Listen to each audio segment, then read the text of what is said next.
Hello everyone, welcome to echo hours. तो आज की क्लास में हम करेंगे नया subject start, Punjab lecturer cadre commerce के लिए बिजनेस स्टडीज़, और ये आपकी क्लास नंबर 1 रहेगी।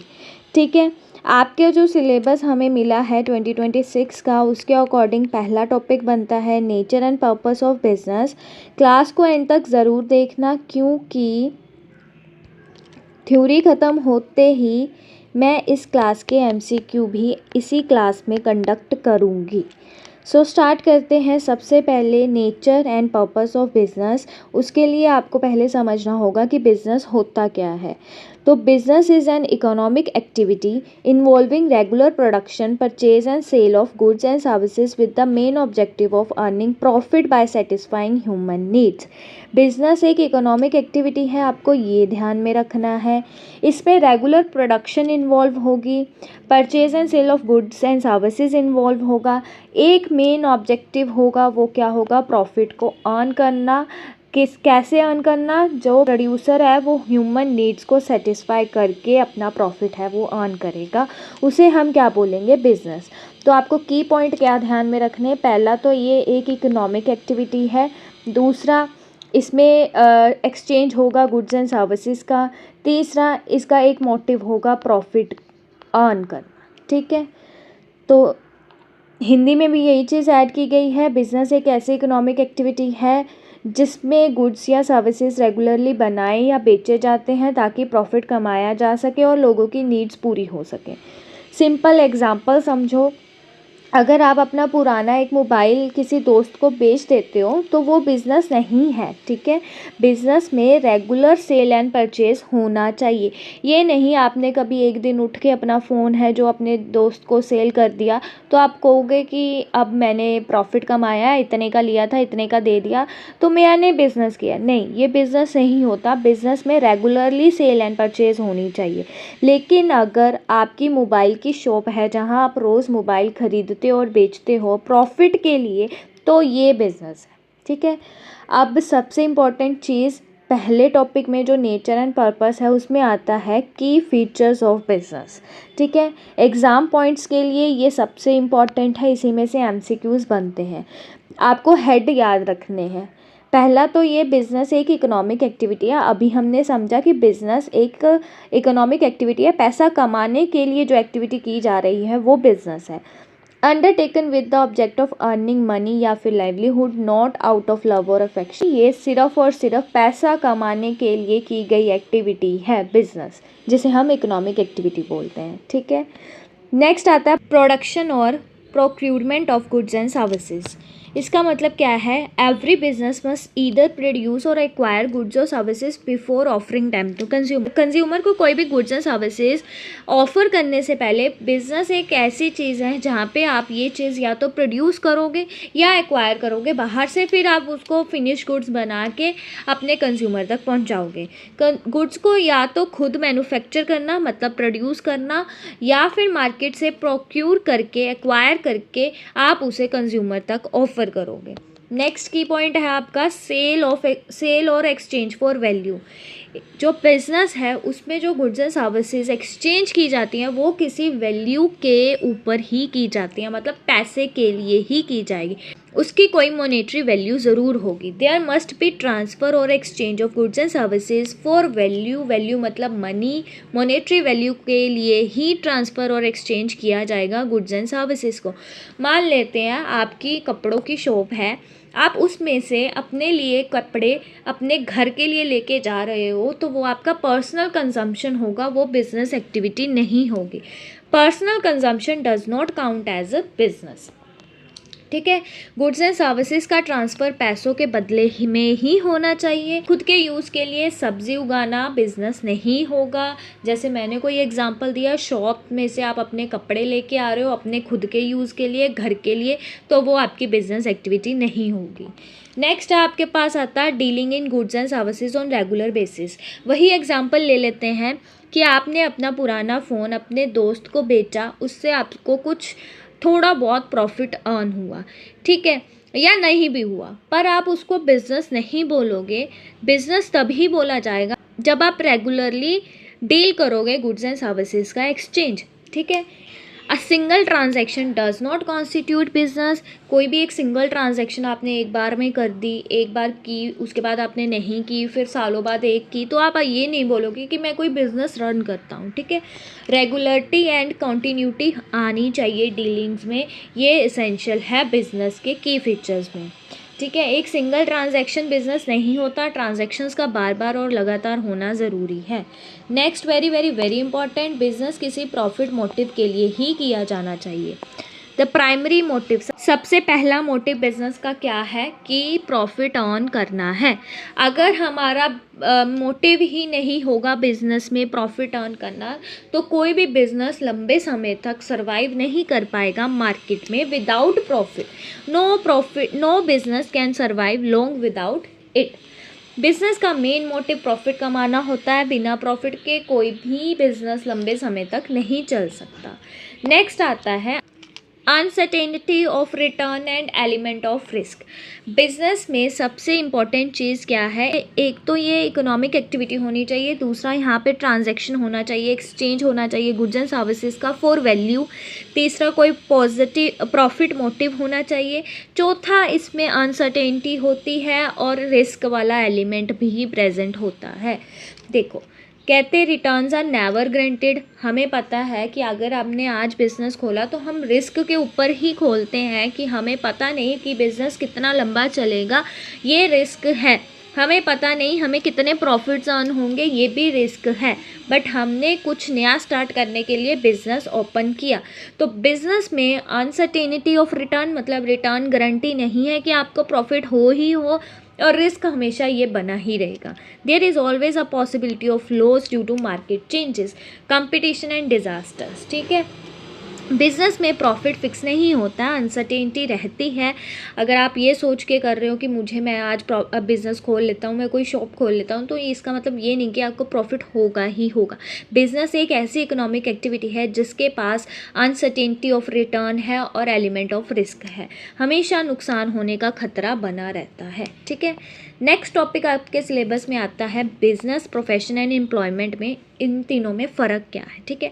बिजनेस क्या होता है, प्रोफेशन क्या होता है एंड एम्प्लॉयमेंट क्या होता है, ये बताना है अब हमने तीनों टर्म्स। सबसे पहले इकोनॉमिक एक्टिविटी को 3 मेन कैटेगरीज में डिवाइड किया जाता है। एग्जाम में इनका कंपैरिजन डायरेक्ट स्टेटमेंट या टेबल बेस्ड क्वेश्चंस में पूछा जाता है, तो आपको ये तीनों चीज़ें ध्यान में रखनी है, ठीक है। बिजनेस क्या होता है, प्रोफेशन क्या होता है, एम्प्लॉयमेंट क्या होता है। बिजनेस हमने पढ़ लिया, बिजनेस एक इकोनॉमिक एक्टिविटी है, प्रॉफिट अर्न करने के लिए किया जाता है, यहाँ पे एलिमेंट ऑफ रिस्क है, यहाँ पे अनसर्टेनिटी ऑफ रिटर्न है, ठीक है, ये बिजनेस है। देखो, कॉन्सेप्ट ब्रेकडाउन अब पढ़ लेते हैं। बिजनेस क्या है, earning profit by producing selling goods and services, ठीक है। बिजनेस क्या है कि हम प्रॉफिट अर्न कर रहे हैं प्रोड्यूस करके गुड्स को, और उनको बेच के हम अपना एक प्रॉफिट अर्न कर रहे हैं, उसे हम बोलेंगे बिजनेस। जैसे ग्रोसरी शॉप ओनर, ठीक है, एक ग्रोसरी शॉप का ओनर है, तो वो क्या चला रहा है, अपना बिजनेस चला रहा है, ठीक है। प्रोफेशन क्या है, rendering specialized expert services based on professional qualification and code of conduct. Profession क्या होता है, जिसमें आप कुछ स्पेशलाइज्ड हो किसी फील्ड में और आप अपनी सर्विसेज दे रहे हो, एक्सपर्ट सर्विसेज दे रहे हो, आपके पास एक क्वालिफिकेशन है, उसे हम प्रोफेशन बोलेंगे।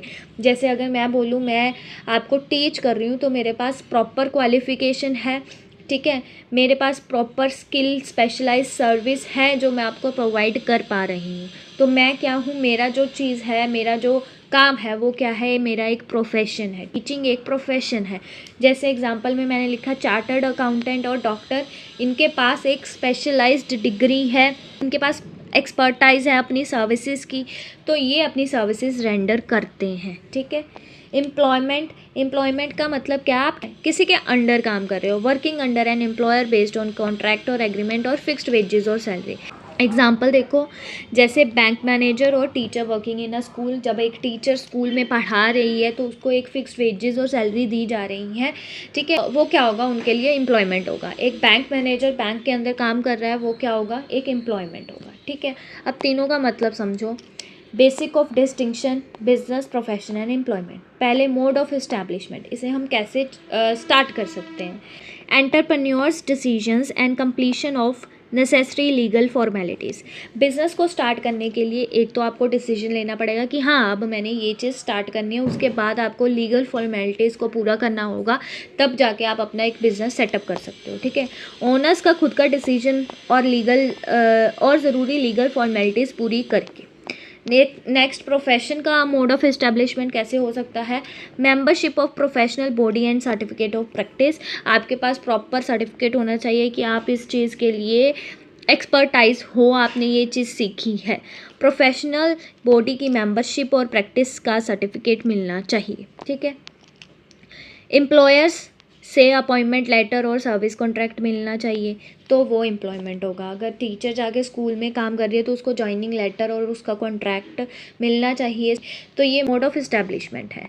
नेक्स्ट आता है क्वालिफ़िकेशन। बिज़नेस स्टार्ट करने के लिए कोई भी क्वालिफ़िकेशन नहीं चाहिए, कोई भी मिनिमम क्वालिफ़िकेशन नहीं है, कोई भी डिग्री की ज़रूरत नहीं है, बट प्रोफेशन में एक्सपर्टाइज और स्पेशलाइज्ड क्वालिफ़िकेशन होनी चाहिए आपके स्पेसिफिक फील्ड में, जो बहुत ज़्यादा ज़रूरी है। जैसे डिग्री होनी चाहिए आपके पास उस चीज़ के रिलेटिंग, जिस चीज़ का आपका प्रोफेशन है, जो आपकी फील्ड है, उसकी ट्रेनिंग होनी चाहिए, तो ये प्रोफेशन कहलाया जाएगा, ठीक है। Qualification and training as prescribe by employer. जो भी एम्प्लॉयर बताएगा कि आपकी ये क्वालिफिकेशन होनी चाहिए इस पोस्ट के लिए, आपको उसके अकॉर्डिंग ट्रेनिंग दी जाएगी, तो ये सब वो डिसाइड करेंगे, ठीक है। एम्प्लॉयर या कंपनी जो भी क्वालिफिकेशन मांगी हो वो ज़रूरी होते हैं। रिवॉर्ड और रिटर्न। प्रॉफिट अर्न बिजनेस से होने वाला फ़ायदा इनका रिवॉर्ड होता है बिजनेस वालों का। प्रोफेशनल फीस प्रोफेशन की रिवॉर्ड होती है या फिर रिटर्न होता है, ठीक है। जैसे अगर एक डॉक्टर है तो डॉक्टर अपना फ़ी लेगा, एक चार्टर्ड अकाउंटेंट है वो भी अपना फ़ी लेगा, ठीक है। तो वो उनकी क्या होगी, रिवॉर्ड और रिटर्न होगी। सैलरी और वेजेस हर महीने जो मिलने वाली इनकी फिक्स्ड होगी, तो ये उनका रिटर्न होगा एम्प्लॉयमेंट का। Capital investment. बिजनेस स्टार्ट करने के लिए ह्यूज कैपिटल इन्वेस्टमेंट रिक्वायर्ड, ठीक है। इसमें आपको पैसा लगाना पड़ेगा, जो डिपेंड करेगा the size and the nature of the business पे। कैसा आप बिज़नेस कर रहे हो, कैसा उसका साइज़ है, कैसा उसका नेचर है, उस पर डिपेंड करेगा कि आपको कितना पैसा अपने बिज़नेस में इन्वेस्ट करना होगा। बट प्रोफेशन में लिमिटेड कैपिटल इन्वेस्टमेंट, ठीक है, required for establishing offices, chamber, ठीक है, अपना क्लिनिक वगैरह खोलने के लिए, अपना कोचिंग सेंटर खोलने के लिए जो भी पैसा रिक्वायर्ड होगा बस उतना ही चाहिए होगा, अदरवाइज़ इसमें इतना कैपिटल इन्वेस्टमेंट नहीं चाहिए। और जो हमारा एम्प्लॉयमेंट है उसमें तो बिल्कुल भी कैपिटल इन्वेस्टमेंट रिक्वायर्ड नहीं है। तो आपको ये सारे डिफरेंसेस पता होने चाहिए। रिस्क एलिमेंट सबसे ज़्यादा किस में है, बिजनेस में है, क्योंकि profits are highly uncertain, irregulars होते हैं मार्केट कंपटीशन की वजह से, तो रिस्क एलिमेंट सबसे ज़्यादा बिजनेस में है। प्रोफेशन में low risk professional fee are generally certain, ये फिक्स की जाती है। चार्टर्ड अकाउंटेंट पहले ही बता देता है कि मैं आपके अकाउंट्स को ऑडिट करने के लिए इतनी फ़ी लूँगा, तो वो इसमें जो रिस्क है वो बहुत कम होता है। और सब बिल्कुल कम किस में होता है, एम्प्लॉयमेंट में, क्योंकि यहाँ पे फिक्स्ड और रेगुलर सैलरी पे की जाती है एज़ पर कॉन्ट्रैक्ट, ठीक है। Transfer of interest. आप अपना बिजनेस ट्रांसफ़र कर सकते हो अगर आप चाहते हो लीगल फॉर्मेलिटीज़ को पूरा करने के बाद। Transfer of interest is possible with some legal formalities. हाँ, लीगल कागज़ बनाकर बिजनेस किसी और के नाम पे किया जा सकता है, बट प्रोफेशन ये चीज़ पॉसिबल नहीं है। आप अपनी क्वालिफ़िकेशंस, आप अपनी डिग्री, आप अपनी एक्सपर्टाइज़ किसी को दे नहीं सकते, किसी को ट्रांसफ़र नहीं कर सकते, ठीक है। और एम्प्लॉयमेंट में भी ये चीज़ पॉसिबल नहीं है कि आप अपनी पोजीशन किसी और को दे दो जिस पे आप एलिजिबल हो। Next, code of conduct. Business के लिए कोई भी कोड ऑफ कंडक्ट नहीं है प्रोफेशनली, ठीक है। बस आपको अपने लीगल फॉर्मेलिटीज़ पूरी करनी है तो आप अपना बिजनेस कंडक्ट कर लोगे। बट प्रोफेशन में सबसे ज़्यादा कोड ऑफ कंडक्ट है जो वो फॉलो किया जाता है प्रोफेशनल बॉडीज़ के द्वारा, ठीक है। Strict rules code of conduct होते हैं जो इनकी काउंसिल बनाती है, ठीक है। Next, rules and regulation laid down by the employer. Employer इनको बताता है कि आप काम कैसे करना है, यहाँ पे कितने बजे प्रेजेंट होना है, कितने बजे आपने लीव करना है, इनके सब रूल्स एंड रेगुलेशंस फॉलो किए जाते हैं। तो बिल्कुल कम कोड ऑफ कंडक्ट कहाँ पे है, बिजनेस में, ठीक है, बिजनेस में। अब ये थी आज की आपकी क्लास, जिसमें हमने कवर किए हैं आपके सिलेबस के अकॉर्डिंग पहले 2 टॉपिक्स, ठीक है। पहला हमने किया nature and purpose of business, आपको टर्म्स याद रखनी है, उसके बाद इनके की कैरेक्टरिस्टिक्स, फिर हमने किया तीनों का डिफरेंस, प्रोफेशन क्या होता है, बिजनेस क्या होता है, एम्प्लॉयमेंट क्या होता है। अब हम चलेंगे MCQ के ऊपर। पहले आप क्वेश्चन रीड करना, फिर आप आंसर देने की कोशिश करना, फिर आप करेक्ट एक्सप्लेनेशन के ऊपर जाना। सो स्टार्ट करते हैं। विच of the following is not a characteristics of a business activity. Business activity का कौन सा फीचर नहीं है? पहला है production of goods and services, ये तो हमने पढ़ा था कि प्रोडक्शन होना चाहिए गुड्स एंड सर्विसेज का। Presence of risk and uncertainty, हाँ रिस्क भी रहता है, अनसर्टेनिटी भी रहती है। सेल और exchange of goods and services for personal consumption, मैंने बताया था की फीचर्स में सेल और exchange of goods and services होना चाहिए फॉर वैल्यू। वैल्यू मतलब कोई मॉनेटरी वैल्यू होनी चाहिए, उसके लिए सेल और एक्सचेंज होना चाहिए। पर्सनल कंजम्पशन के लिए सेल एंड एक्सचेंज होगा तो वो बिजनेस नहीं होगा। तो नेक्स्ट भी एक बार रीड कर लेते हैं। Continuity and regulatory in dealing, मैंने बताया था कि प्रोडक्शन लगातार चलती रहनी चाहिए और जो सेल्स एंड परचेज है वो भी लगातार होती रहनी चाहिए। तो इसका करेक्ट आंसर है आपका सी। यही चीज़ एक्सप्लेनेशन में मैंने ऐड किया, आप एक बार रीड कर लेना। नेक्स्ट क्वेश्चन है हमारे पास, A person sells their old personal laptop at a profit on online classified site. कहते एक पर्सन ने अपना पर्सनल लैपटॉप बेच दिया ऑनलाइन साइट के ऊपर, ठीक है, जैसे OLX हो गया। Will this transaction be classified as a business activity, क्या हम इसे बिजनेस एक्टिविटी में डालेंगे? बिल्कुल भी नहीं डालेंगे। क्यों? No, because it lacks the element of regularity and continuity, क्योंकि ये रेगुलर बिजनेस नहीं है सेल परचेज का, रेगुलरली सेल्स नहीं कर रहे हैं वो अपने लैपटॉप्स। उन्होंने अपना पुराना लैपटॉप किसी ऑनलाइन साइट के ऊपर बेचा, तो ये बिजनेस एक्टिविटी नहीं होगी, ठीक है। One of the core characteristics of business is regularity of dealing, dealing में रेगुलरिटी होनी चाहिए। अगर आप आज सेल कर रहे हो, कल भी होनी चाहिए, परसों भी होनी चाहिए, तरसों भी होनी चाहिए, ठीक है। तो मतलब ये नहीं कि आपने सिंगल और आइसोलेटेड ट्रांजेक्शन की, आपने अपना लैपटॉप बेचा, आपने अपना फ़ोन बेचा, आपने कोई भी अपनी पुरानी मशीनरी बेची, तो ये सेल्स नहीं होगी, ठीक है, चाहे उसमें प्रॉफिट हुआ है, ठीक है, पर ये बिजनेस नहीं कहलाएगा। नेक्स्ट आता है आपके पास, transfer of interest is legally permissible and possible in which of the following economic activity. तो मैंने यहाँ पे आपको बताया था कि ट्रांसफ़र ऑफ इंटरेस्ट का मतलब क्या, अभी हमने डिफरेंस में पढ़ा कि आप अपना बिजनेस किसी और के नाम पे ट्रांसफ़र कर सकते हो, तो आप अपनी क्वालिफिकेशंस नहीं दे सकते, अपनी एक्सपर्टाइज नहीं दे सकते, तो प्रोफेशन में ये चीज़ नहीं हो सकती। एम्प्लॉयमेंट में आप अपनी पोजीशन नहीं किसी को दे सकते, बट हाँ आप बिज़नेस अपनी मर्ज़ी से लीगल फॉर्मेलिटीज़ को पूरा करके आप दूसरे के नाम पे कर सकते हो। तो ऑप्शन सी इसका करेक्ट हो जाएगा। नेक्स्ट है, what is the nature of the reward earned by the professional for rending specialize service. कहते हैं नेचर ऑफ रिवॉर्ड कैसा होता है जो एक प्रोफेशनल सर्विसेज रेंडर करने पे हमें मिलता है। तो ये आपकी क्या होती है, फ़ी, ये होती है फ़ी। प्रॉफिट किस में होता है, मैं लिख देती हूँ बिजनेस में, ठीक है। वेजेस एंड सैलरी किस में होती है, एम्प्लॉयमेंट में। प्रोफेशन में आपके लिए क्या होता है, फ़ी होता है। रिटर्न और reward for profession is called professional fee. Profits belongs to business and while salaries and wages belongs to employment, ठीक है। नेक्स्ट आ जाओ, एक चार्टर्ड अकाउंटेंट है जो फुल टाइम फाइनेंशियल कंट्रोलर है एक प्राइवेट मल्टीनेशनल फर्म में, ठीक है। Under which economic activity will this specified role be classified, कौन सी इकोनॉमिक एक्टिविटी में इनका रोल है जो वो क्लासीफाई किया जाएगा, प्रोफेशन में, एम्प्लॉयमेंट में, बिजनेस में या फिर जॉइंट वेंचर में। तो ये देखो ध्यान से, अब बच्चे यहाँ पे कंफ्यूज हो सकते हैं, ये इनको प्रोफेशन लगेगा बट ये प्रोफेशन नहीं है।